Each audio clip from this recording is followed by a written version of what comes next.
સત્યના શિખર ન્યૂઝ હું છું પાયલ બામણિયા। તો જોઈએ આજના મહત્વના સમાચાર। આજરોજ ઉપલેટા ખાતે ઇન્ડિયા ગઠબંધન દ્વારા કિસાન મોરચા રેલી કાઢી મામલતદારશ્રીને આવેદનપત્ર પાઠવવામાં આવેલ, જેમાં તાજેતરમાં પડેલ અતિવૃષ્ટિથી ખેતીના પાકોની નુકસાની, જમીન ધોવાણ અને કરવકરી અને નુકસાની તેમજ પશુઓની જાનહાનિ અંગે વળતર સહાય આપવા અને લીલો દુષ્કાળ જાહેર કરવા માંગ ઉઠી રહી છે।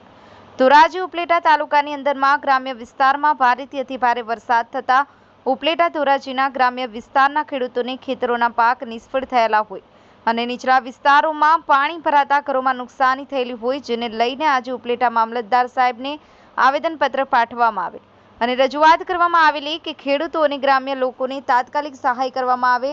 આજે તમે જોઈ રહ્યા છો, મેળાને લઈને વરસાદને કારણે જે રદ કરવામાં આવેલા હોય તેને સરકાર ધ્યાનમાં લેતી હોય, પણ આજે ધરતીપુત્ર ખુદ એક હેરાનગતિ અને અવારનવાર આત્મહત્યાના બનાવો પણ સામે આવતા હોય છતાં તંત્રની આંખો નથી ખુલતી અને ગ્રામ્ય લોકો જે ખાદ્ય ચીજ વસ્તુઓ તેમની ખરાબ થઈ ગયેલી હોય છતાં આજે તંત્ર આંખ આડા અને મોઢા ઉપર ચૂપકી કેદી સેવાતું હોય તેવું દેખાઈ રહ્યું છે।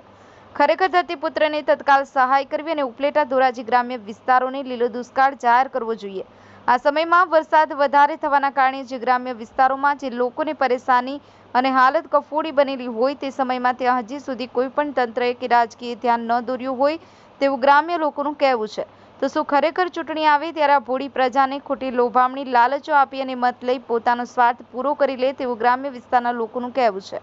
બ્યુરો ચીફ આસિફ ખોખર, સત્યના શિખર ન્યૂઝ, રમેશ સત્યની સાથે।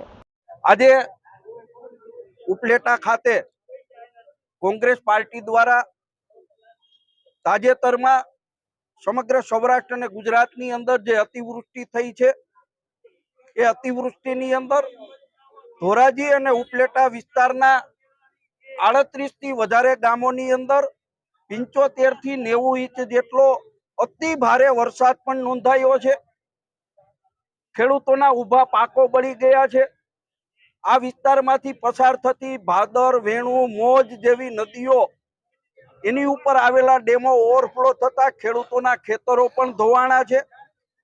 તાત્કાલિક ધોરણે રેન્ડમલી સર્વે કરીને ધોરાજી અને ઉપલેટા વિસ્તારને લીલો દુષ્કાળગ્રસ્ત જાહેર કરી ખેડૂતોને સહાય ચૂકવવા માટેની માગણી સાથે આવેદનપત્ર આપવા માટે અમે સૌ આવ્યા છીએ।